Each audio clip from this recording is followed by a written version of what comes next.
नवांकुर डिजी lessons में आप सभी प्यारे बच्चों का एक बार पुनः हार्दिक स्वागत और अभिनंदन है। आज हम lesson 12 the sad little princess पढ़ेंगे। इसका अर्थ होता है एक छोटी उदास राजकुमारी। तो चलिए शुरू करते हैं। There was once a little princess. एक बार एक छोटी राजकुमारी थी। She lived in a big palace. वह एक बड़े महल में रहती थी। She had everything. उसके पास सब कुछ था। She had beautiful clothes. उसके पास अच्छे सुंदर कपड़े थे। She had lovely toys. उसके पास बहुत सारे प्यारे प्यारे खिलौने थे। She had the best food. उसके पास अच्छे अच्छे पकवान थे। But the princess never smiled. लेकिन राजकुमारी कभी नहीं हंसी। She was always sad. वह हमेशा उदास रहती थी। She was a sad little princess. वह एक उदास छोटी राजकुमारी थी। वन डे, एक दिन, द सैड लिटिल प्रिंसेस, छोटी उदास राजकुमारी, वेंट फॉर अ वॉक, सैर करने के लिए गई। She went to the forest. वह सैर करने के लिए जंगल गई। सी वॉकड स्लोली। वह धीरे धीरे चली। एज सी वॉकड, जैसे ही वह चली, she listened to the sound of the wind. उसने वैसे ही हवा की आवाज़ को सुना। She saw the shining sun. उनने चमकते हुए सूरज को देखा। She saw the clouds passing by. उसने बादलों को चलते हुए देखा या गुजरते हुए देखा। She saw the white flowers. उसने सफ़ेद रंग के फूलों को देखा। कहाँ पर? जंगल में, जहाँ पर कि वो घूमने गई थी। सी सॉ द ग्रीन ग्रास। और उसने क्या देखा? उसने हरे कलर की घास देखी। She saw how beautiful everything was and she began to smile. उसने देखा कि सब कुछ कितना सुंदर है और उसने मुस्कुराना शुरू किया। मतलब वह जो उदास राजकुमारी थी, जब वह अपने महल को छोड़कर, जबकि उसके पास महल में सब कुछ उपलब्ध था, अच्छे खिलौने, अच्छे कपड़े, अच्छे पकवान, इसके बाद जब वो एक दिन घूमने के लिए जंगल में गई तो उसको चमकता हुआ सूरज दिखा, उसको बादल दिखे, उसको सफ़ेद कलर के फूल दिखे, उसको ग्रीन घास दिखी। और ये सब चीज़ें देख कर के वह बहुत ही प्रसन्न हुई। और वह जो हमेशा उदास रहती थी, वह राजकुमारी भी हंसना शुरू कर देती है। चलिए आगे देखते हैं क्या हुआ। सी लुक्ड एट एवरीथिंग। उसने हर किसी को, हर जगह को देखा। सी लिसन टू एवरीथिंग। उसने हर आवाज़ को सुना जो कि जंगल में आ रही थी। And then she began to laugh. और तब उसने हंसना शुरू कर दिया। And she laughed and laughed and laughed. और वह इन चीज़ों को देख कर के, जंगल की जो आवाज़ें थीं सुन कर के, हंसी और हंसी और हंसी और हंसती ही चली गई। She was not sad any longer. और वह इसके बाद कभी भी उदास नहीं हुई। एंड में एक बहुत ही प्यारा सा मैसेज है। Nature is the best physician.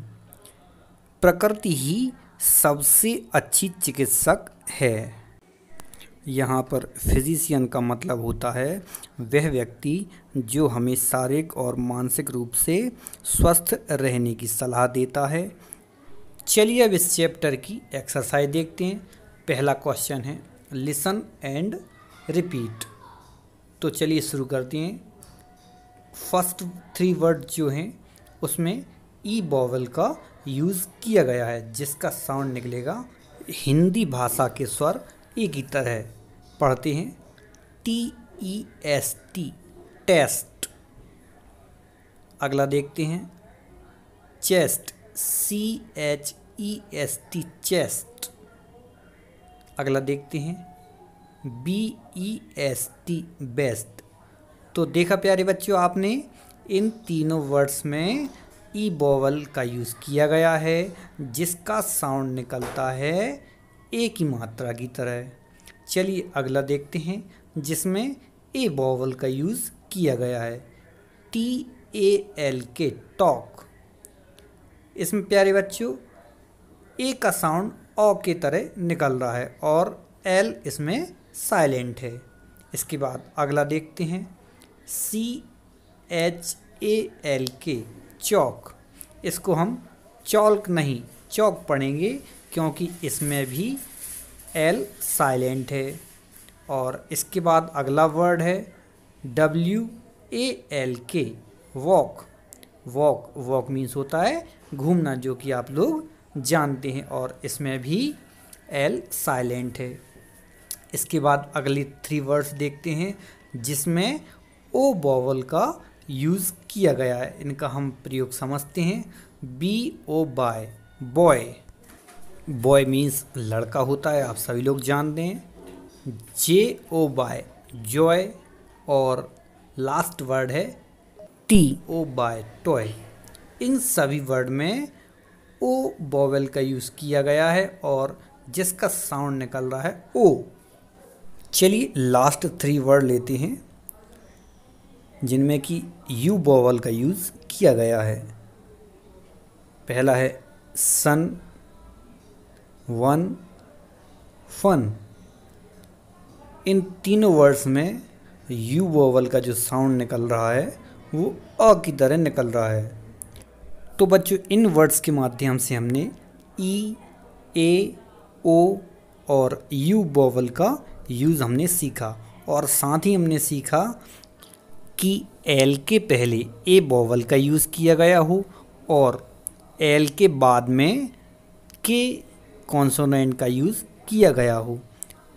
तब ऐसी स्थिति में एल साइलेंट हो जाता है, जैसे टॉक, चौक और वॉक। चलिए अगला क्वेश्चन लेते हैं। There are 2 words in the brackets, select one and complete the sentence. कोष्टक में 2 शब्द हैं, उनमें से एक को चुनकर वाक्य को पूरा करो। पहला वाक्य है the princess lived in a big palace. इसमें 2 वर्ड्स दिए हैं, पैलेस और प्लेस। तो हमको क्या भरना है? पैलेस। इसका अर्थ निकलेगा राजकुमारी एक बड़े महल में रहती थी। चलिए सेकंड देखते हैं। सी हैड ब्यूटीफुल क्लॉथ्स। यहाँ पर भी 2 वर्ड्स दिए हुए हैं, डर्टी एंड ब्यूटीफुल। तो हमने जब स्टोरी पढ़ी थी तो उसमें पढ़ा था कि उसके पास ब्यूटीफुल क्लॉथ्स थे, तो इसमें क्या आ जाएगा? ब्यूटीफुल।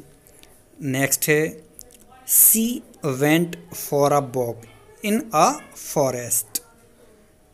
मतलब कि वह घूमने कहाँ गई थी, तो इसमें आ जाएगा फॉरेस्ट। वो फॉरेस्ट में घूमने गई थी। चलिए अगला लेते हैं। शी शो द शाइनिंग सन या मून।